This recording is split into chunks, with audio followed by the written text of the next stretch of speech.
Hola, ¿qué tal? Nuevamente buenas tardes a todos. Sean bienvenidos a esta sesión de Masterclass. El día de hoy tenemos un título muy interesante. Esta presentación estará a cargo de la maestra Nubia Arizmendi Bucio, la cual se encuentra en este momento ya en pantalla, agradeciéndoles como siempre su presencia y si tienen alguna duda, alguna pregunta, por favor les pido amablemente que en el chat la puedan escribir y la maestra Nubia con mucho gusto la va a contestar. Más o menos para dar un preámbulo de este background de la maestra Nubia Arizmendi, que amablemente nos acompaña el día de hoy. La maestra Nubia estuvo 6 años como jefa del departamento de psicopedagogía aquí en el Colegio Indoamericano. Ella es licenciada en psicología por parte de la Universidad Autónoma de México. Ella es maestra en psicología con mención honorífica y un poquito de ella trabajó durante varios años en el área de psicología clínica en el Centro de Rehabilitación Infantil del Teletón, Campus Nesa. También ha estado en la clínica de lesión cerebral moderada y severa. También durante un periodo ella se enfocó en la parte de psicología clínica, inclusión escolar y neuropsicología. Ha trabajado también en diferentes colegios de renombre en el área de terapia de aprendizaje, entre otras cosas. A su vez, la maestra Nubia Arizmendi lidera programas en ambientes escolares enfocados en potencializar el aprovechamiento académico, detección e implementación de planes psicopedagógicos de alumnos con dificultades en el aprendizaje, así como de aquellos que se encuentran en situaciones socioemocionales en riesgo. Actualmente, la maestra Nubia Arizmendi es gerente del Centro de Apoyo Psicopedagógico en el grupo Lotus Education. Y bueno, le damos la más cordial bienvenida, maestra Nubia. El micrófono es suyo y el título de este masterclass es Diseño Universal para el Aprendizaje. Hola, Las barreras del Francisco. aprendizaje. Gracias. Adelante, buenas tardes. Gracias por la presentación. Pues muchas gracias por estar aquí el día de hoy. Yo la verdad es que extrañaba muchísimo a la comunidad de Lindo, pero les voy a decir, vamos a comenzar, solo que les voy a pedir a todos que me ayuden abriendo sus cámaras. Es mucho más agradable verlos a todos y saber con quiénes estoy hablando, ¿no? Es siempre importante. Entonces, pues bueno, vamos a compartir la pantalla.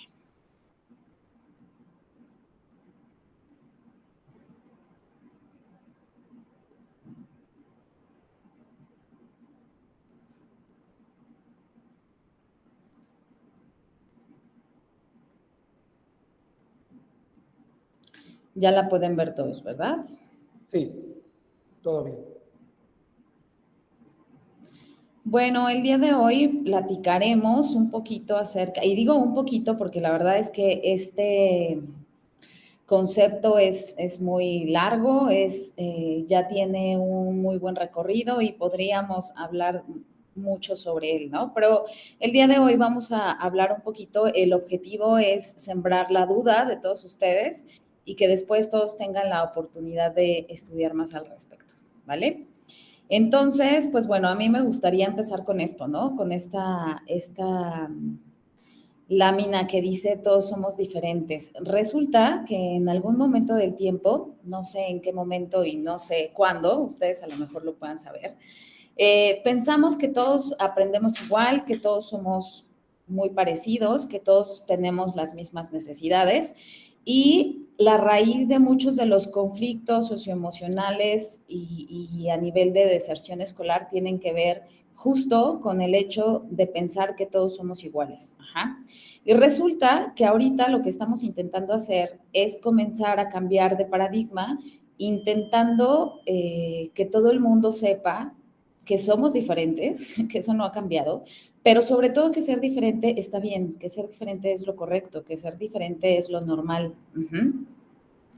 Y el diseño universal para el aprendizaje, pues nos lleva un poquito a ir justo haciendo todos esos cambios, sobre todo en nuestro nivel de creencias, ¿vale? Y les voy a mostrar ahorita una fotografía que, si ustedes se dan cuenta, son unas escaleras un poco extrañas. En realidad es que hay pocas así creo que en las construcciones de nuestro país, pero me gustaría que alguien me pudiera decir, alguien que levante su manita, que me pueda decir para quiénes pudieran haber estado construidas estas escaleras. Adelante, Edith. Bueno, yo veo que las diseñaron específicamente, o sea, tanto para personas que pueden caminar como discapacitadas. Como para personas con discapacidad. Ajá. Muy bien, Edith. ¿Alguien más que quiera comentar al respecto de estas escaleras? ¿Nadie? Bueno, les platico que el diseño universal para el aprendizaje no surgió desde esa perspectiva en la que todos pensamos que viene justo desde ahí la inclusión. Ajá. El diseño universal viene por alguien que dijo, que pensó que todas las personas, todas y cada una de ellas, tuviéramos o no tuviéramos una discapacidad, teníamos que tener acceso a un nivel de arquitectura que en el momento que quisiéramos, de una manera muy intuitiva y muy sencilla, pudiéramos hacer uso de ellas, ¿no? Entonces, el diseño universal surge más bien a partir de la arquitectura y me gustó este ejemplo porque siempre es bueno empezar desde lo más concreto. Desde la arquitectura, más o menos en 1970, por ahí, empezó una serie de construcciones que se llamó diseño universal. Ajá. Este concepto de diseño universal comienza a través de la arquitectura, dándonos una idea general que todo lo que se construye debería ser para todos, no solo para aquellas personas que tenemos todas las capacidades, sino para todas las personas que incluso tengan una discapacidad o que incluso incluyamos ahí alguien que se siente súper cansado, alguien que se siente triste, alguien que no tiene energía, alguien que ese día quiere caminar un poco más, alguien que quiere caminar un poco menos, ¿de acuerdo? Este nivel de arquitectura nos ayuda sobre todo a cuestionarnos cuál es el sistema de creencias que generalmente tenemos, ¿no? Estar construyendo y pensando para aquellas personas que somos a lo mejor la mayoría o que intentamos nosotros como sociedad adaptarnos a esto que pudiera ser para todos. Entonces, bueno, el diseño universal de Ron Mace, que justo es este arquitecto que propuso esto a partir de 1970, refiere, y les voy a pedir que pongan especial atención porque luego esto nos lo vamos a llevar a todo lo que tiene que ver con el aprendizaje, que el diseño universal tiene que tener justo eso, ¿no? Un diseño universal que tenga igualdad de uso para todos, que tenga que ser un diseño útil, que se pueda aprovechar para absolutamente todos los usuarios. Flexibilidad de uso, adaptado, ¿no? Con un abanico de preferencias, de posibilidades, e incluso los quiero llevar no solo a que piensen en alumnos con necesidades educativas especiales, sino que piensen para todos sus alumnos que tienen intereses diferentes, gustos diferentes. Es un diseño que tiene que llevarse de manera simple e intuitiva, que aunque no tuviera instrucciones, es decir, que aunque alguien no supiera leer, alguien no pudiera ver, alguien, se los digo, yo misma me he equivocado en elevadores, en escaleras porque no leo. Tiene que tener un uso intuitivo, que de una manera muy sencilla tú sepas utilizar esta herramienta, ¿no? Este diseño permite un uso fácil de entender. Elimina complicaciones innecesarias y si resulta que ya me equivoqué, el riesgo es mínimo o la capacidad de corregir el camino también resulta o tendría que resultar sumamente sencillo. Información perceptible. ¿Cuántas veces no nos encontramos incluso, por ejemplo, juguetes para niños que tienen instrucciones súper complicadas? Tiene que tener fácilmente la información a la vista de todos y no solo a la vista de todos, ¿no? Al tacto de todos o al entendimiento de absolutamente todos, ¿no? Eso quiere decir que habría que construir una serie de instrumentos o de herramientas que tengan que ver con todas las modalidades sensoriales o con ninguna. Fíjense, tolerancia al error o al mal uso. Esto que yo les digo, a veces en estos edificios inteligentes, en donde subes, entras al piso y solo hay un elevador que sube a un lugar, otro a otro, está lleno de botones. Es más, incluso hasta las instrucciones pareciera que son complejas, ¿no? Tiene que ver con que me subo a uno y chin, me equivoqué de piso. Ahora hay 1000 puertas y además unas escaleras y además esas escaleras me llevan a un entrepiso y además pareciera que estamos en una pesadilla, ¿no? Todos estos recursos tienen que ver con que, ok, vamos a hacer desde el inicio, esta nueva estructura, pensando en incluso qué pasa si la persona no puede leer, no puede comprender. Incluyo no solo a las personas que tienen discapacidad, sino a todos y cada uno de nosotros que podemos ir distraídos en el camino, ¿no? Está relacionado con el poco esfuerzo físico requerido. Si ustedes se fijan en esas escaleras, hay una opción para quienes quieren o pueden subir las escaleras, otra opción para quienes pueden caminar o incluso para quienes no pueden caminar y tienen que utilizar, por ejemplo, una silla de ruedas o unas muletas o un andador, ¿no? El tamaño y espacio para acercamiento, manipulación y uso, ¿no? Tiene que ver con que tenga alcance para absolutamente todas las personas, ¿no? Las personas que caminan, que no caminan, que tienen sobrepeso, que no tienen sobrepeso. Es decir, tiene que ver con un espacio amplio, ¿no? Que pueda utilizarse incluso otras herramientas.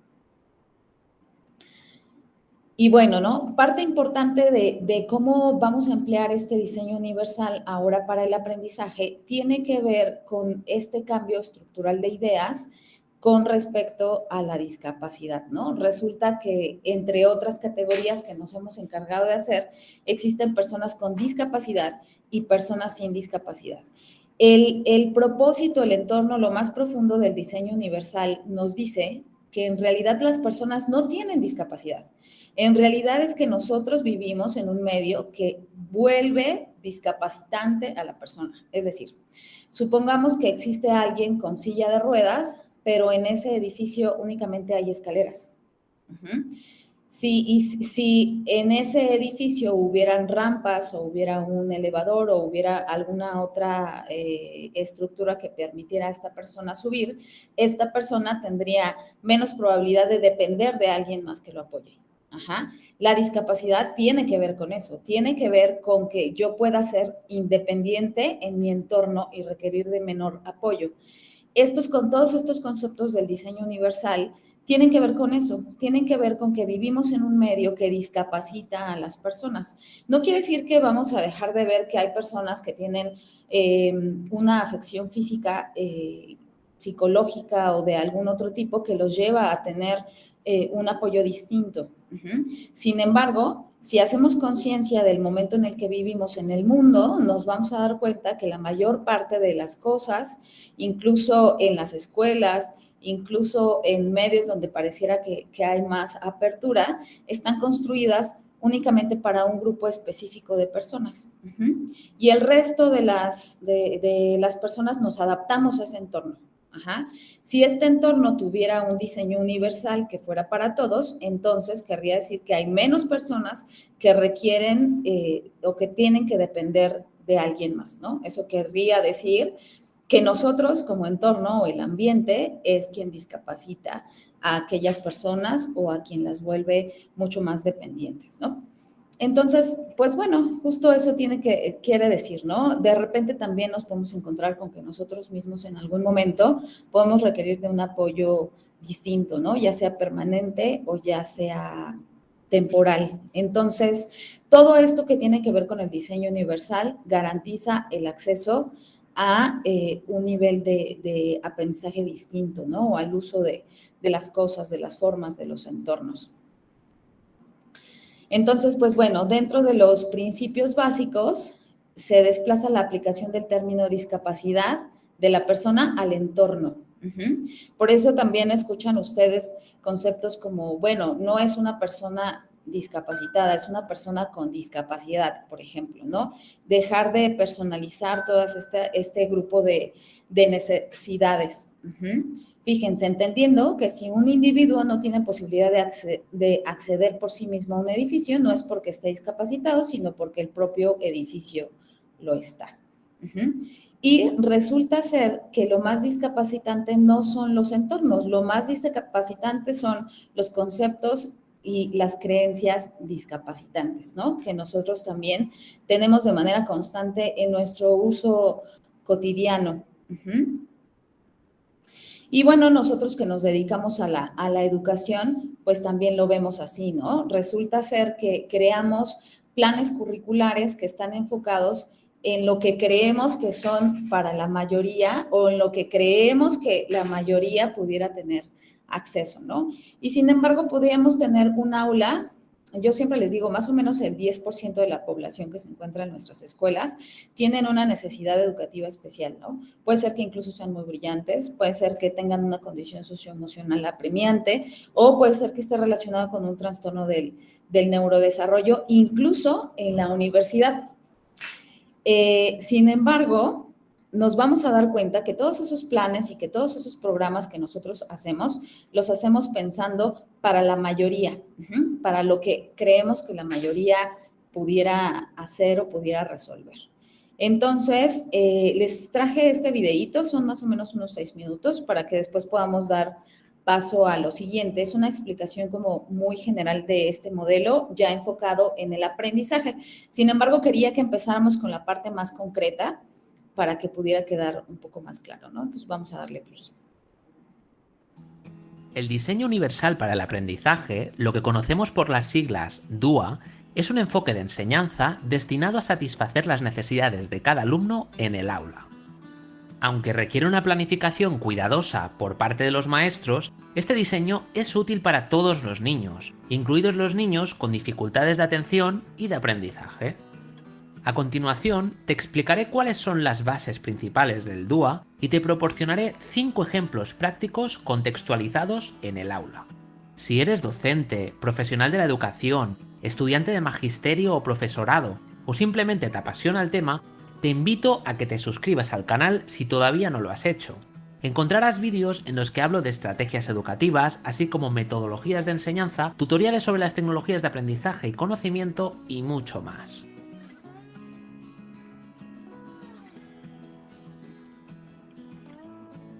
El diseño universal para el aprendizaje es un marco sobre cómo desarrollar planes de lecciones y evaluaciones que se basa en 3 principios principales.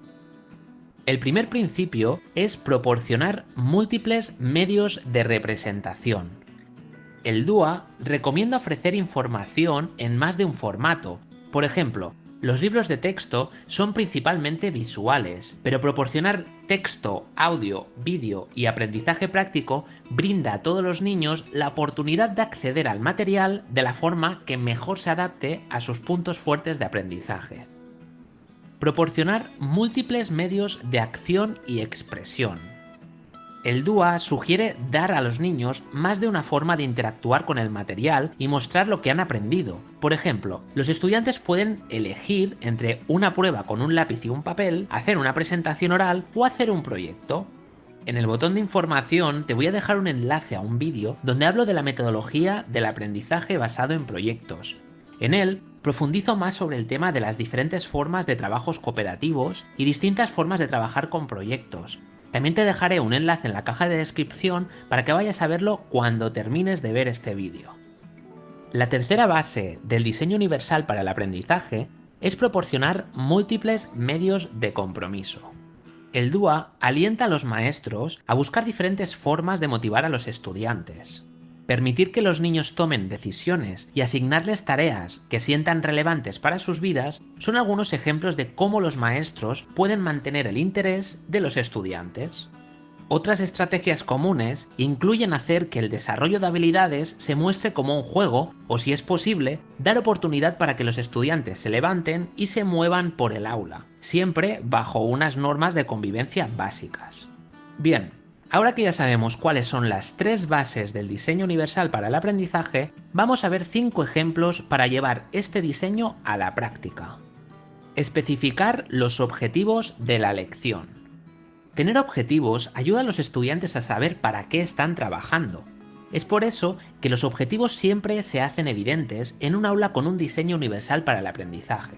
Un ejemplo de esto es publicar los objetivos para lecciones específicas en el aula. Para ello, el maestro o maestra deberá especificar cuáles van a ser los objetivos antes, durante y al final de la lección. Es interesante que los estudiantes tengan la oportunidad de ampliar esos objetivos con otros objetivos más específicos y personales en sus cuadernos. Ofrecer múltiples formas de evaluación.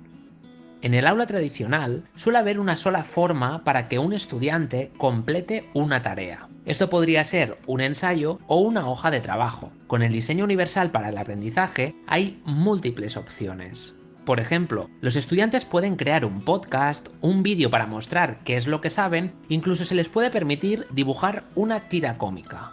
Hay toneladas de posibilidades para completar las tareas, siempre y cuando los estudiantes cumplan con los objetivos de la lección. Crear espacios de trabajo flexible.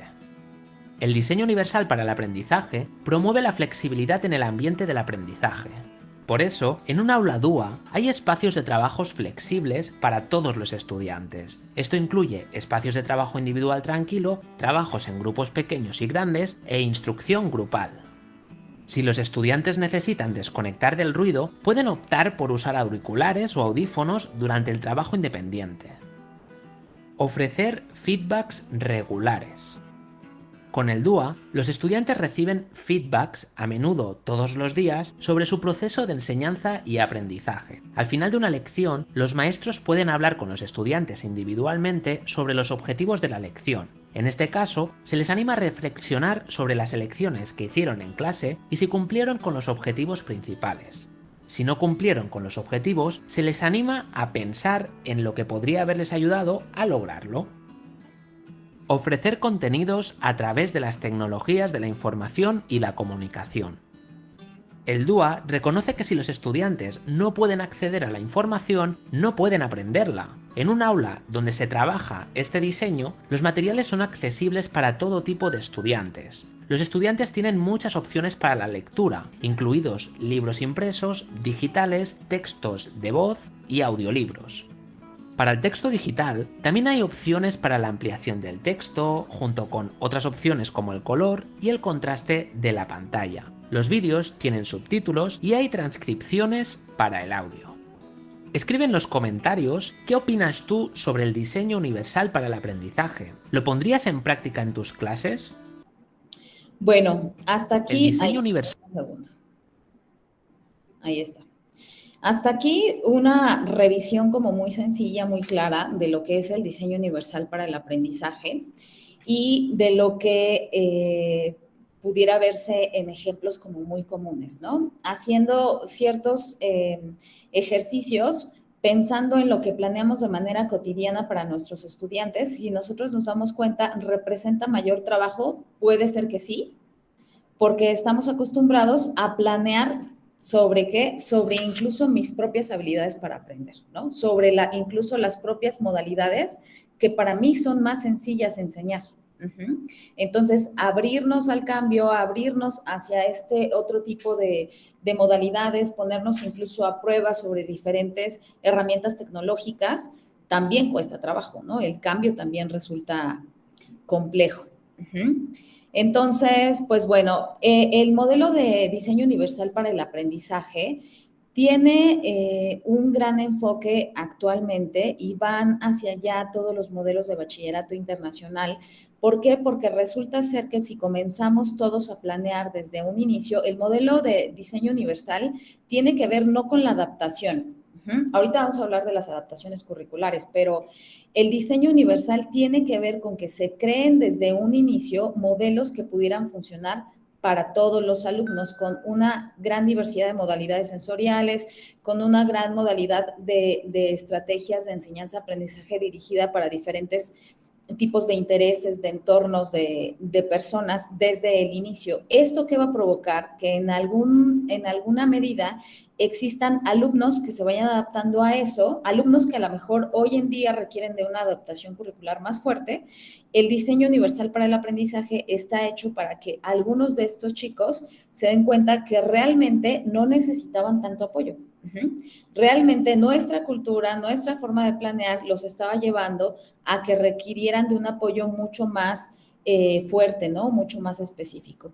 Y el darse ellos la oportunidad de entender que sí pueden atender a diferentes tipos de aprendizaje, pues los lleva también a fortalecer un área específica en su autoestima, ¿no?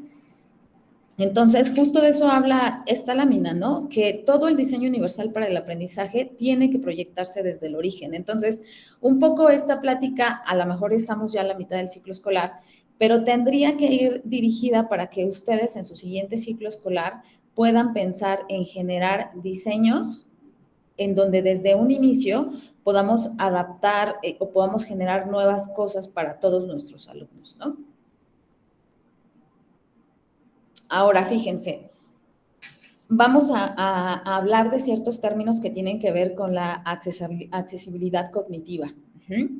Resulta ser, y con todas estas láminas que les voy a poner, quiero hacer como no tendría que ser así, pero lo voy a decir así, la justificación de por qué es necesario y por qué sí o sí tenemos que comenzar a generar cambios importantes, ¿no?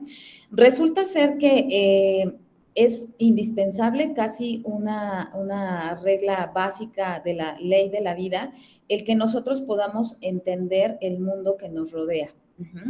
No entender el mundo que nos rodea nos lleva a tener incertidumbre, ansiedad, dependencia, incluso a no generar nuevas formas de crecer o de aprender. Nos lleva también y ya está demostrado, a generar procesos que van en contra de todo lo que tiene que ver con el autoestima, con el autoconcepto, con el autorrespeto. Entender el mundo que nos rodea nos lleva justo a desenvolvernos de una manera mucho más tranquila, sin tanto estrés, con un bienestar emocional importante que me permite aprender. Y resulta que en el medio en el que nos desarrollamos, en muchas ocasiones, el mismo entorno no permite que yo pueda comprenderlo. Entonces, el que nosotros permitamos que nuestros alumnos puedan comprender el entorno que los rodea, nos vuelve o nos hace resolver una necesidad psicológica básica, ¿no? Y justo vamos a hablar de esto, ¿no? La accesibilidad cognitiva es la puerta de entrada a la participación social de la vida en comunidad. Y constituye un objeto compartido de quienes buscamos todo lo que tiene que ver con la inclusión educativa, que asuma y respete toda esta diversidad funcional. Hace un tiempo con algunos alumnos siempre les pongo este ejemplo, ¿no? De algún chico con autismo que a lo mejor lo vemos que se comporta incluso adolescente, un autismo de alto funcionamiento, y además lo vemos que se comporta como una persona adulta, ¿no? Habla con mucha propiedad, se desenvuelve aparentemente de una manera bastante parecida al del resto de sus compañeros, y resulta que le pasan una serie de cosas bastante extrañas que todos se sorprenden que le suceda, ¿no? Por ejemplo, va al baño y si no encuentra papel, ahí se queda media hora sin encontrar otras posibles soluciones, ¿no? Con esto quiero decirles que hay una serie de personas que pareciera que no tienen esta necesidad, pero que sí tienen una necesidad de comprender el entorno y que este entorno de alguna manera los limita.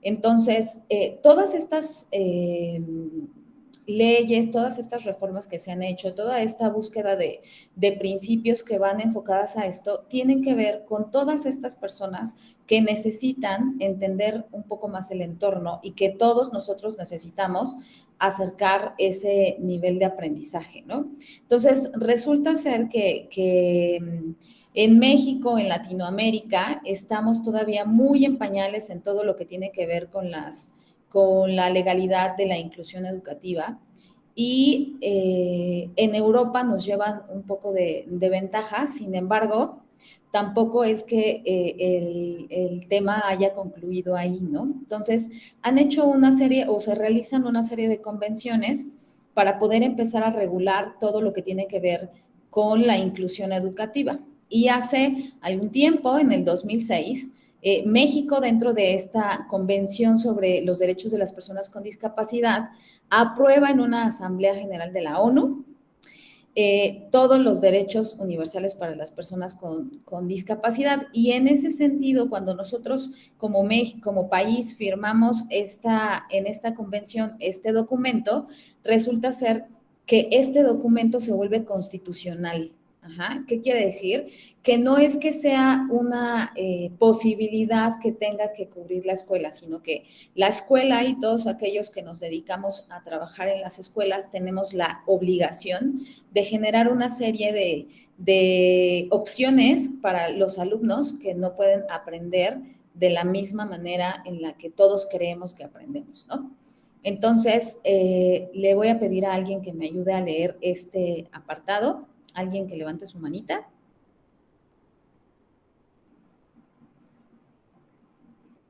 Adelante, Susi. Todas las personas físicas o jurídicas que en el sector público o en el privado suministren bienes o servicios disponibles para el público ofrecidos fuera del ámbito de la vida privada y familiar estarán obligadas en sus actividades y en las transacciones consiguientes al cumplimiento del principio de igualdad de oportunidades de las personas con discapacidad, evitando discriminaciones directas o indirectas por motivo de o por razón de discapacidad. Muchas gracias, Susi. Bueno, este solo es como un fragmento donde nos dicen, ¿no?, que definitivamente es algo que necesitamos porque es un derecho que tienen que tener, ¿no? Entonces, bueno, como les decía yo hace ratito, todo este modelo de diseño universal para el aprendizaje tendría que solventar algunos de los cambios o algunos de los cambios que se tienen que hacer para aquellos alumnos que se salen de la norma, ¿no? Que salen siempre y que decimos, chin, con este alumno me está costando trabajo que preste atención, que comprenda la lectura, ya le expliqué 5 veces y me estoy atrasando. Y hay un grupo de alumnos que por su condición puede ser que el DUA no sea suficiente. Para todos estos alumnos donde el DUA no es suficiente aún, que aún así quita una carga importante ahí para el resto, y créanme que el resto de los alumnos que no tienen una necesidad educativa especial también lo agradece. También agradecemos aprender a través de productos que nos parecen mucho más atractivos, ¿no? Que no son menos aburridos. Para todos aquellos niños que no son suficientes estos recursos, existen todo lo que tiene que ver con las adecuaciones curriculares. Ajá. Esto solo es como una laminita solo para explicarles como muy a grandes rasgos o de manera general. Las adecuaciones de acceso al currículo son todas las adecuaciones o modificaciones que hacemos en la metodología, en la forma en la que nosotros le vamos a explicar a nuestros alumnos. A lo mejor resulta que cuando explico algo en el pizarrón tengo que poner claves específicas de colores, o le doy a la familia el texto antes para que a lo mejor cuando él llegue de una manera como en una metodología activa de aula invertida, él pueda a lo mejor acceder al aprendizaje de una manera distinta. En la evaluación, a lo mejor podemos hacer una diferenciación por producto, a lo mejor todos van a leer y a lo mejor con él quiero que haga algo manual, por ejemplo. En el tiempo, si requiere de más tiempo, en el lugar, si requiere de un lugar específico donde pueda concentrarme mejor, o si requiere de algún tipo de acompañamiento donde alguien a lo mejor pueda explicarle las instrucciones, y en la actividad misma, ¿no? En el producto a entregar. Y luego tenemos las adecuaciones de los elementos específicos del currículum, objetivos, contenidos, criterios. A lo mejor también nos podemos encontrar con chicos que requieran incluso de establecer un currículum paralelo, ¿no? Donde a lo mejor el objetivo de aprendizaje del resto, pues es que puedan aprender ecuaciones diferenciales, y a lo mejor en mi alumno con discalculia o con un trastorno específico del aprendizaje, vamos a consolidar operaciones aritméticas, por ejemplo, ¿no? Entonces tengo que hacer cambios o ajustes específicos en el objetivo, en el contenido, en la actividad, y son cambios como mucho más específicos, ¿no?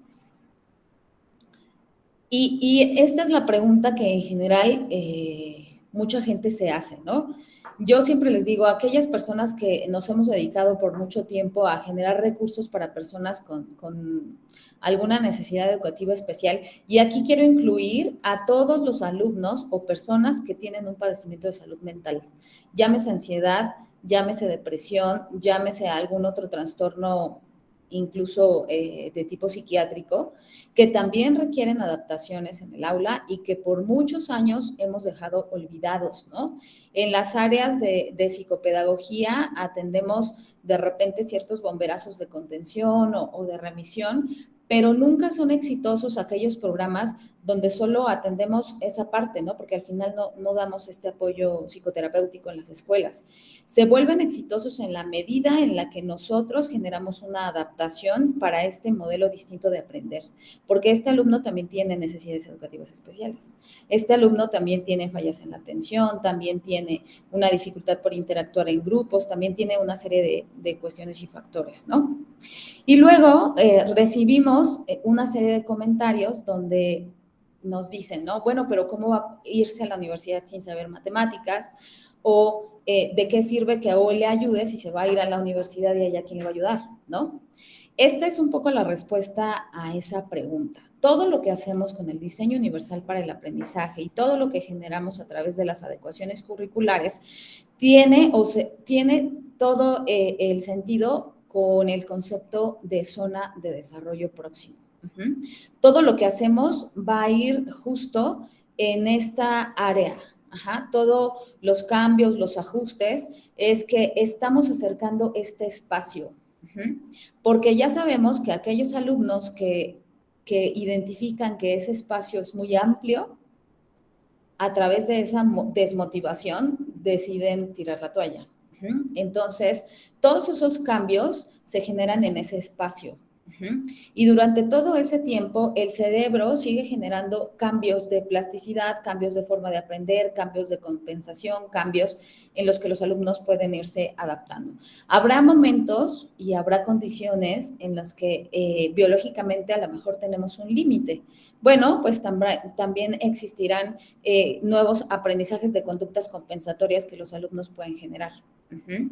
Y también incluso hay cambios en estilos de aprendizaje y en conductas compensatorias en los adultos, ¿no? También observamos cambios y formas diferentes de aprender con lo que hacemos con estudiantes en la universidad, ¿no? Entonces, parte importante de lo que hacemos se encuentra aquí.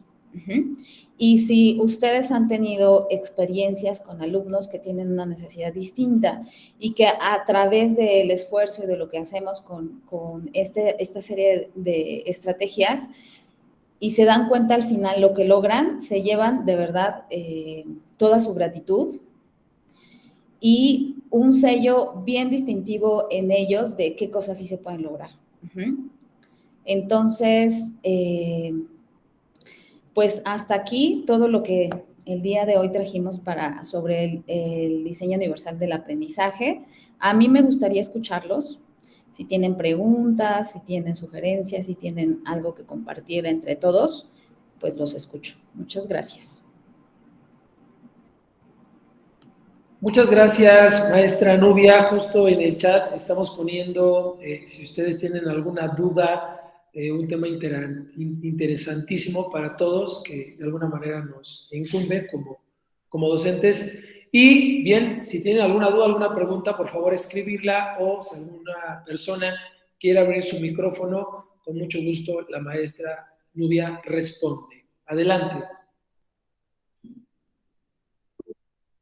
Adelante, Susana. Bueno, yo tengo una duda respecto a si DUA tiene algún límite en poblaciones particulares, por ejemplo, discapacidad intelectual en los diferentes grados de severidad, ¿no? Porque no es lo mismo la adecuación que tengo que hacer para un niño con discapacidad intelectual leve versus un niño con discapacidad intelectual severa, moderada. Por ahí va mi pregunta. Bueno, mira, DUA tiene que ver con todo lo que le vas a ofrecer a toda la población estudiantil, ¿no? Dentro de todas las adaptaciones, o más bien no adaptaciones, porque el DUA tiene que ver con la generación de un proyecto inicial.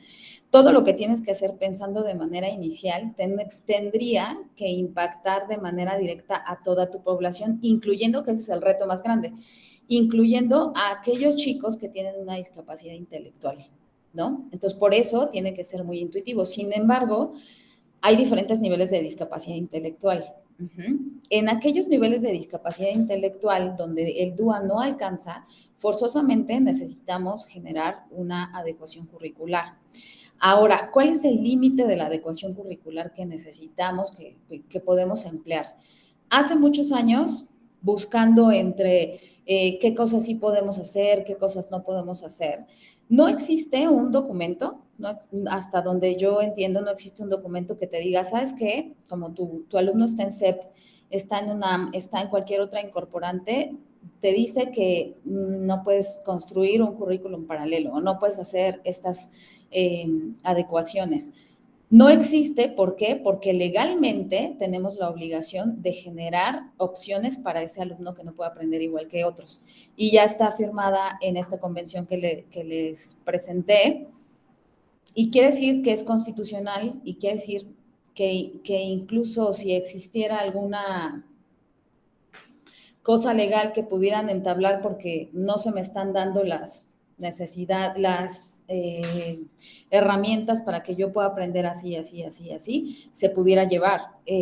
Es por eso que se crearon y que ahora en todas las escuelas de nivel básico se permiten alumnos con discapacidad. Solo que tenemos ahí un problema, ¿no? Legalmente se permiten, pero no se ha construido como una forma de capacitar docentes y escuelas de una manera profunda para que sean atendidos, ¿no? El mismo sistema educativo mexicano actual, pues, no ha alcanzado, ¿no?, esos recursos para poder generarlo. Ahí es donde están las lagunas, pero digamos que sí, hasta dónde se puede, pues hasta donde tu conocimiento pedagógico, neuropsicológico y tu creatividad te permita para que el alumno aprenda. Gracias. A ti, Susi. ¿Alguien más tiene algún comentario o alguna pregunta?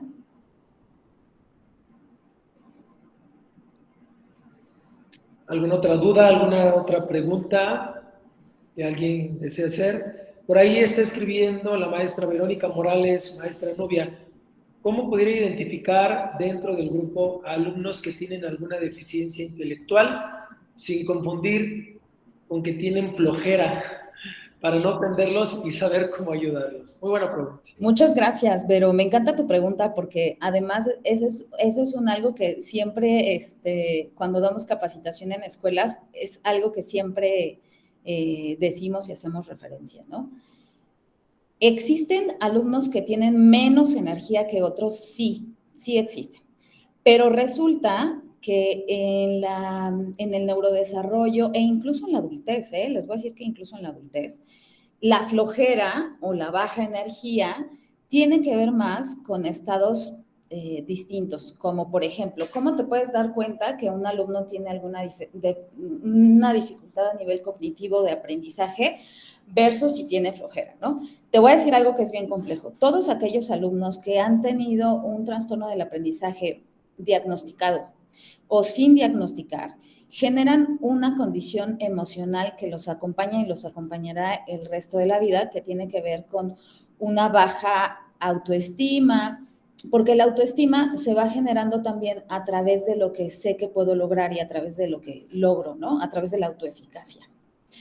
Cuando se generan todos estos procesos, el alumno con dificultades en el aprendizaje también genera una serie de conductas compensatorias sobre el aprendizaje, ¿no? Y cuando vamos acercándonos un poco más a la adolescencia, pues es mejor pensar que no tengo ganas, que tengo flojera, que todos piensen eso, a que piensen que no sé nada, ¿no? Soy un burro como lo ubica todo el mundo. Y tiene que ver en gran medida también con aquellos alumnos que, bueno, tengo flojera, un estado motivacional muy bajo, ¿no? ¿Cómo me doy cuenta? Pues bueno, sería buenísimo que pudiéramos tener herramientas concretas que tienen que ver con a lo mejor exámenes diagnósticos, no únicamente aquellos que nos da a lo mejor el departamento de psicopedagogía, ¿no? Con, no sé, pruebas de habilidades para aprender o de inteligencia, sino también nuestras propias herramientas diagnósticas del aula. Eso también te da una idea, ¿no? La otra, pues la participación activa en el aula te da otra, ¿no? Y en muchas ocasiones esta flojera también está relacionada con sintomatología depresiva, ¿no? Puede ser que el alumno no tenga intelectualmente nada, pero que ese nivel de energía sea tan bajo que nos lleva a tener un aprovechamiento académico deficiente. Aquí hay que hacer una diferencia importante entre qué es el aprovechamiento académico y qué son las habilidades cognitivas o las habilidades para aprender. Para tener un buen aprovechamiento académico, ¿qué necesito? Entregar todas mis actividades, ser muy puntual, ¿no? Ser respetuoso, cumplir con el reglamento, atender todo lo que tengo que hacer, Y en muchas ocasiones el aprovechamiento académico lo medimos a través de eso. En muchas ocasiones no lo medimos a través de lo que aprendemos. Y en otras ocasiones, si medimos lo que aprendemos a través de un examen memorístico, pues solo estaríamos evaluando una parte, ¿no? De todo lo que representan nuestros procesos cognitivos. Pero si me preguntas cómo, yo haría un checklist con aquellas cosas o procesos que no puede resolver bien en el área de matemáticas, su entendimiento incluso en las instrucciones. Y por otro lado, me iría con hábitos, ¿no? Todos los hábitos que tienen que ver con el aprovechamiento académico. Y nosotros como docentes somos los que mejor conocemos a nuestros alumnos, ¿no? Si a lo mejor de un inicio comenzó así, o a lo mejor hay una picada, las entrevistas con los papás también ayudan muchísimo. Y bueno, definitivamente si se requiere un diagnóstico de aprendizaje, pues una evaluación neuropsicológica o incluso psicopedagógica, pues sería necesaria, ¿no? Ahora me voy a la siguiente. Al comentario de Guadalupe Zamora, sin duda ha sido muy interesante, como lo comenta, el que ya sea una ley. Sin embargo, como se hace referencia, falta apoyo de los docentes para enfrentarse a este nuevo reto y sobre todo remontando desde su propia vocación y lograr el desarrollo de competencias en nuestros alumnos con dichas adaptaciones a nuestros programas. Sí, definitivamente, más allá de que pudiéramos capacitar a un montón de docentes, para que nosotros o todo esto tenga efecto, necesitamos empezar a generar un cambio en la cultura, ¿no? En la cultura de la inclusión y en la cultura de lo que tienes que hacer, ¿no? Puede ser que tú capacites a 700 maestros, pero si continuamos pensando que les regalamos la calificación o que no deberían pasar porque hay que cumplir ciertos requisitos específicos, pues eso no va a cambiar, ¿no? Eso no va a dejar de ocurrir. Entonces, efectivamente, además de la capacitación, creo que necesitamos sobre todo empezar a cambiar desde ahí esa cultura de la inclusión. Pero espero que todos y cada uno de los que se conectaron el día de hoy se puedan llevar como esa semillita para que empecemos desde ahí, ¿no? Incluso desde nuestra propia aula, ¿no? Incluso si en mi escuela no vemos que hacemos esto, a lo mejor en su siguiente junta de ya no sé cómo se llama, si se llama de consejo o la junta general que tienen al final del mes, si de repente podemos llevar esta serie de propuestas y de repente en mi propio programa puedo empezar a generar este tipo de iniciativas, creo que el grupo que ustedes van a tener, que van a atender, o el alumno o al maestro que pueden sugerirle esta opción, creo que por ahí incluso podemos empezar, ¿no? No sé si alguien más quiera comentar.